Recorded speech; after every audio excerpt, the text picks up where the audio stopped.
It has been more than 3 years since Summer Wells vanished from her home on Ben Hill Road in Hawkins County, Tennessee, and still, no one has been charged, no one has been convicted, and no one can say with certainty what really happened to that little girl. Her father, Don Wells, insists he's innocent.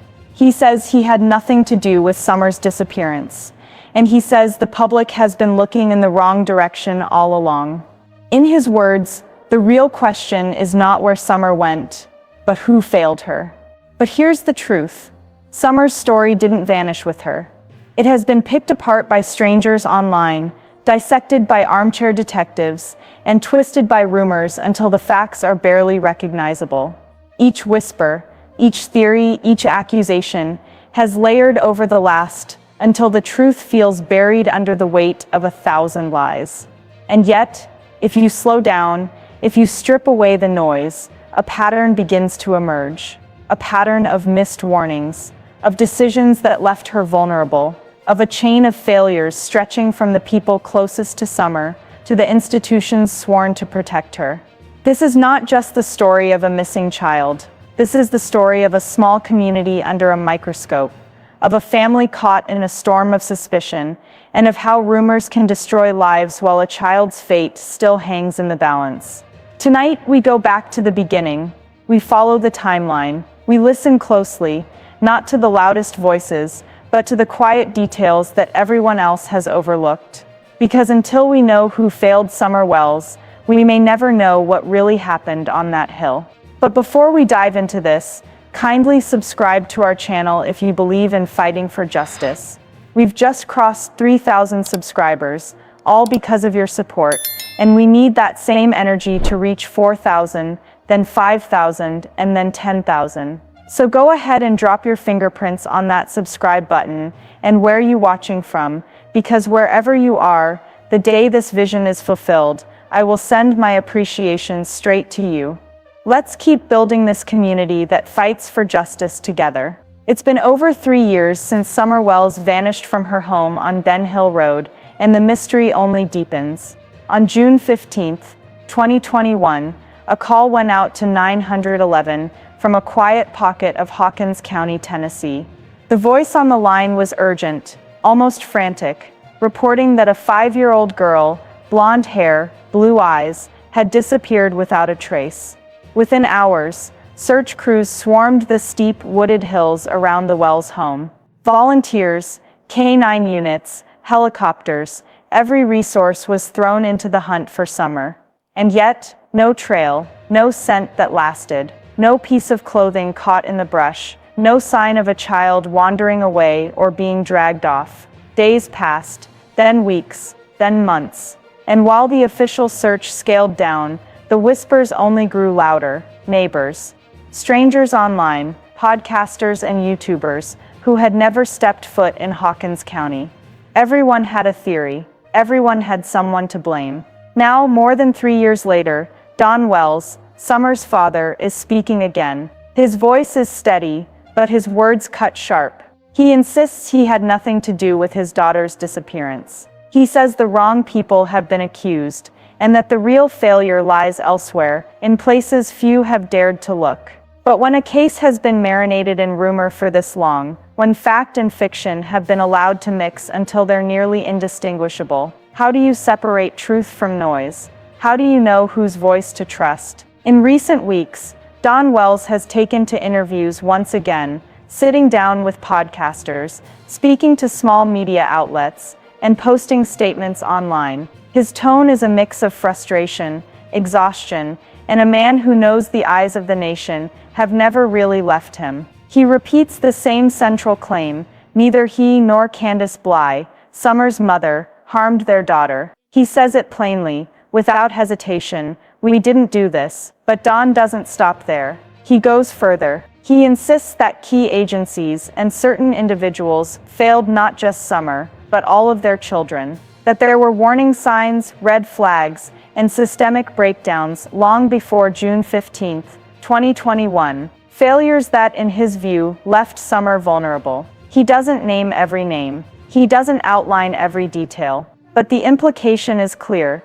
Dawn believes the answers may lie in the very places the public has been told to trust, in the hands of those tasked with protecting children. That claim alone shifts the conversation. It forces us to ask uncomfortable questions. If Dawn Wells is telling the truth, then who failed Summer Wells, and why, after 3 years, have those failures not been exposed? If he's lying, what's the real reason for pointing the spotlight somewhere else? In the 3 years since Summer Wells disappeared, her father, Don Wells, has been a constant, sometimes unwanted, voice in the conversation. He has spoken from jail, he has spoken from his front porch, and now he's speaking again, giving new interviews, issuing new statements, and making sure his side of the story is heard. His latest comments carry a sharp edge, part weariness, part defiance. He doesn't simply defend himself. He challenges the narrative that has grown around him and Candace Bly, Summer's mother. He says it outright: "We didn't do this," not in passing, not as a casual denial. He repeats it, deliberately, as if the repetition itself could etch the truth into the minds of those listening. But Don doesn't stop at defending his family. He pivots, pointing the finger outward. He claims there were systemic failures, warning signs missed, opportunities ignored, and people in positions of power who, in his view, could have prevented this tragedy but didn't. He suggests that the institutions entrusted with protecting children, agencies, caseworkers, even certain individuals, failed not only Summer but all of the Wells children. This is not a light accusation. If true, it means that before June 15, 2021, cracks were already forming in the wall meant to keep children safe, and Summer may have slipped right through them. Don doesn't name every name.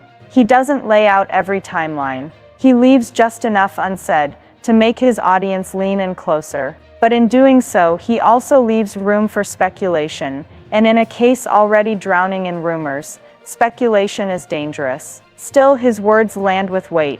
The ones who were supposed to help us, they didn't. And that claim, whether believed or dismissed, changes the frame of the conversation, because it demands two very different follow-up questions. If Don Wells is telling the truth, who failed Summer Wells, and why 3 years later, have those failures never been publicly confronted? But if Don Wells is lying, then why point the blame away from his own doorstep? And what does that say about where the truth really lies? When Don Wells talks about Summer's disappearance, his words carry a steady undercurrent of frustration, not just with the public, but with the very systems meant to protect children like her. He says plainly, someone failed the kids, and he isn't just talking about his own family. In his recent statements, Don points to what he sees as missed opportunities, moments when agencies could have stepped in, neighbors could have been more vigilant, or local authorities could have acted faster. He talks about calls made to Child Protective Services before Summer vanished, about past incidents where intervention seemed possible, but never materialized. Without naming names, Wells paints a picture of a community and an investigative process that, in his eyes, didn't act decisively enough. He wonders why certain leads weren't pursued harder in those early hours, why some individuals were questioned and released without deeper scrutiny, and why the search shifted focus so quickly from one theory to another. And yet, these claims raise as many questions as they answer. Are these legitimate concerns about institutional oversight, or are they attempts to shift the public conversation away from the Wells family itself? It's a fine line, and one that viewers, investigators, and the community continue to walk to this day. From the moment Summer Wells' face first appeared on missing posters, the internet became a battleground. True crime forums, Facebook groups, and YouTube channels lit up, not with verified updates, but with speculation, rumor, and personal theories. Some of these narratives fixated squarely on the Wells family, dissecting their every interview, body language cue, and past history. Grainy photos were passed around as supposed proof. Edited clips from news segments were presented as smoking guns. And yet, when you strip away the noise, much of it dissolves under scrutiny. The verifiable facts are few. Summer was last seen on June 15, 2021, near her home on Ben Hill Road. Law enforcement executed exhaustive ground and aerial searches in the days that followed. Beyond that, much of what has circulated online has no official confirmation. Still, rumors have power. A viral claim can shift public opinion in a matter of hours, turning neighbors into suspects, or suspects into martyrs. They can influence the flow of tips, sometimes leading investigators down dead ends, other times burying the truth beneath a pile of false leads. One viral theory claimed Summer had been spotted hundreds of miles away, an unverified sighting that spread so quickly it was being discussed on live streams before law enforcement even had a chance to assess it.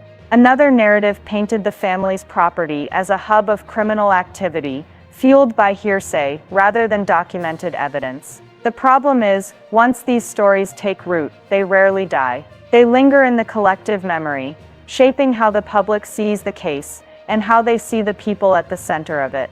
When Don Wells appears on camera, he doesn't speak like most grieving fathers. His words spill out in a mix of raw emotion, nervous laughter, and abrupt shifts in tone, sometimes defensive, sometimes almost resigned. Viewers have studied these moments frame by frame, searching for meaning in every blink, every pause. In one interview, his gaze drifts off camera, as though chasing a thought he doesn't finish. In another, his voice breaks, but only after discussing how the media portrays him, not while speaking directly about his daughter. These moments have fueled endless online debates. Is this the sound of a man in shock, or a man managing an image? Public perception doesn't form in a vacuum. It's molded by repetition, by what gets clipped, replayed, and shared. A single soundbite, stripped of context, can circulate for weeks, shaping a version of Don Wells that some viewers come to believe is definitive. Psychologists who study crisis communication note that stress can distort both behavior and speech patterns. Grief can look like anger. Shock can resemble detachment. And yet, to a watching public, especially one already steeped in rumor, those nuances are often lost. So the question lingers, are we seeing the unfiltered truth of a devastated father? Or are we seeing a performance, conscious or not, shaped by the weight of suspicion and the eyes of the world? From the very beginning, the Tennessee Bureau of Investigation has chosen its words with surgical precision. Every press conference, every public statement is measured, deliberate in what it reveals, and in what it doesn't. The updates often follow a familiar pattern, a reminder that the case remains active, a request for credible information, and a clear refusal to speculate. No names are cleared, no suspects are announced, and yet no one is ruled out. To many, this restraint feels frustrating. Why not release more details? Why not address the theories that have already flooded social media? But in the eyes of law enforcement, information is a tool, and releasing too much can blunt the edge of an investigation. Witness testimony can shift, suspects can adapt, and a single unverified detail in the wrong hands can derail months of quiet work. When asked directly about the online firestorm of accusations and amateur sleuthing, TBI spokespeople tend to sidestep the noise. They emphasize facts, urge the public to avoid speculation, and remind everyone that rumors not only waste resources, they can actively damage the search for truth. And so the silence from official channels isn't absence. It's strategy. Whether that strategy is paying off, only time and the still absent answers will tell. To understand the disappearance of Summer Wells, we have to go back, not to the theories, not to the rumors, but to the hours that matter most. June 15, 2021. The day began like so many others in the rural hills of Hawkins County, Tennessee. But by early evening, the rhythms of this quiet community would be shattered. Summer was last seen at her home on Ben Hill Road, according to her family. The story told is straightforward, at first. She was planting flowers with her mother and grandmother. At some point, she went inside the house. Then we're told, she was headed to the basement to play, and then she was gone. But when you slow down those accounts, questions emerge. The time between her last confirmed sighting and the call to 911 is short, too short, some believe, for certain scenarios, and yet long enough for others. Exact timestamps remain hazy. Who saw her last? What was the precise moment someone noticed she was missing? These details matter, because in missing person cases, minutes are currency, and every unaccounted for moment is a hole in the story. Witness accounts offer fragments. A neighbor recalls activity around the property earlier in the day. Search crews confirm areas combed in the hours immediately following the disappearance, including dense woods, outbuildings, and nearby water. But there's a difference between where people searched and where Summer actually was. Even official timelines, pieced together from interviews and law enforcement statements, leave space for uncertainty. Were all the movements and conversations that day accounted for? Or are there parts of June 15th that remain in shadow, unspoken or unnoticed? It's here in these blurred hours that the search for truth becomes a race against memory. Because with every passing day, the clarity of that afternoon fades, replaced by recollection, by interpretation, and sometimes by invention. When you line up every statement made about June 15th, something becomes clear. Details don't always line up.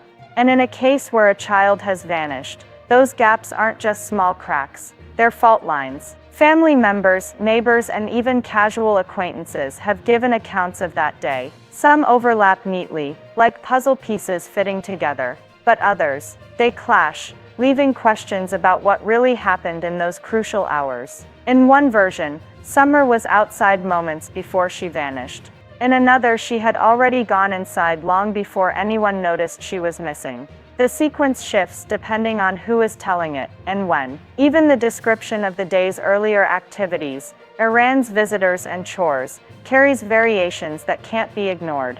Law enforcement has never released a complete minute-by-minute reconstruction of the day. That silence may be intentional, a way to protect the integrity of the investigation. But it also means the public is left with fragments, and fragments can be dangerous. They can be twisted, exaggerated, or simply misremembered. Then there's the matter of phone calls. Who was contacted first? When exactly was 911 dialed? In some recountings, the call was placed almost immediately. In others, there was a gap, a period unaccounted for before emergency services were alerted. That gap, if it exists, could hold answers no one is talking about. Inconsistencies don't automatically point to deception. Trauma scrambles memory. Stress distorts the order of events. But in this case, these contradictions, paired with the absence of clarifying official statements, have fueled suspicion and given oxygen to countless theories online. And so we're left with a story that exists in two layers, the one told publicly, and the one that might be known only behind closed doors. In the Summer Wells case, two versions of reality seem to exist side by side. One official, tightly guarded, filtered through press releases and brief interviews. The other built by the public, fed by rumor, speculation, and a thirst for answers. The Tennessee Bureau of Investigation has been careful. They've released only select details: Summer's description, the last confirmed location, and the fact that foul play has not been ruled out.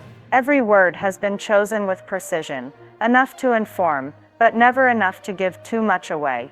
But outside official channels, the narrative has taken on a life of its own. In online forums, YouTube videos, and social media threads, theories grow faster than they can be fact-checked. A neighbor's passing comment can be dissected for hidden meaning. A family member's body language in a television interview becomes the subject of hours-long analysis. The divide between what's confirmed and what's believed has become a chasm. The public often assumes silence means cover-up, while investigators see it as a shield, protecting the case from being compromised. Both sides believe they're protecting the truth, yet their truths don't always match. And in that tension between what's known and what's imagined, the search for Summer has become more than an investigation. It's become a battleground of perception. After more than 2 years, the Summer Wells case has narrowed not to one truth, but to a handful of theories that refuse to fade away. The first is abduction. Some believe Summer was taken quickly and quietly, vanishing in the span of minutes. It's a theory supported by the family's claims and by Don Wells' repeated insistence that someone came onto their property. Yet there are gaps. No confirmed eyewitness, no vehicle spotted, no conclusive trail beyond the home's perimeter. The second theory, an accident. This version imagines a tragedy unfolding in or near the home, followed by a panicked decision to conceal what happened. For many in the public, inconsistencies in statements and the lack of immediate detail feed this possibility. But again, no hard evidence has been released to confirm it.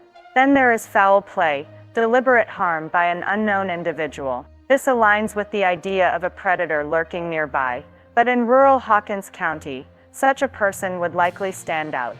And still the theory persists, because cases like these have shown that predators can hide in plain sight. Finally, the most contentious theory: someone close to Summer knows more than they've said. It's not an accusation, it's a suspicion born from patterns in other child disappearance cases. Don Wells denies this fiercely, pointing instead to what he calls institutional failure, insisting that the system has failed to track down the real culprit. Each theory carries its own weight, its own holes, and its own following. And in the absence of resolution, they all remain on the table. Behind every headline, every theory, every whispered rumor, there is still a family without their little girl. For the Wells family, grief has not come in quiet waves. It has been tangled with suspicion, public judgment, and an unrelenting spotlight. Each media interview, each press conference, each online post has carried the weight of implication, spoken or unspoken. In Hawkins County, the isolation is more than just geography. Neighbors who once shared small talk now keep their distance. Old friends hesitate to call, and the home where Summer's laughter once echoed has become a landmark for all the wrong reasons. Grief in such a climate does not follow the natural course. It is shaped by defense, by the constant need to explain or deny, by the shadow of what strangers think they already know. And for some, that means the mourning never truly begins. It simply becomes another battle to survive. Ben Hill Road rests in a silence that feels heavier than the air itself. The hills stand still, draped in the soft hum of summer insects, the same way they did on the day she vanished. The gravel drive winds past the trees, as if nothing has changed. Yet for the people who know this place, nothing will ever be the same. The Wells home sits against the slope, its walls holding memories that now feel more like echoes. A swing creaks in the breeze. The air smells faintly of pine and rain. But here in this stillness, a question lingers. Don Wells insists he didn't fail Summer. But if he's right, then who did? Somewhere the truth exists. Until it's found, the shadows of Tennessee will hold their secrets tight. If you know anything, no matter how small, contact the Tennessee Bureau of Investigation at 1-800-TBI Find. A child's story should never end in silence. Summer Wells is not a headline. She is not a case file. She is a child, someone who should have been safe in her own home, in her own yard, on her own street. Instead, her name lives in the air here, like a prayer unanswered. Somewhere someone knows the truth. And one day that truth will speak, whether through confession, discovery, or the persistence of those who refuse to stop searching. If you've stayed with this story until now, you are part of that persistence. Keep her name alive. Keep asking the questions that make people uncomfortable. Because one question remains unanswered, and until it's answered, the mystery will not rest. This is more than an investigation. It's a promise that we will not let her be forgotten.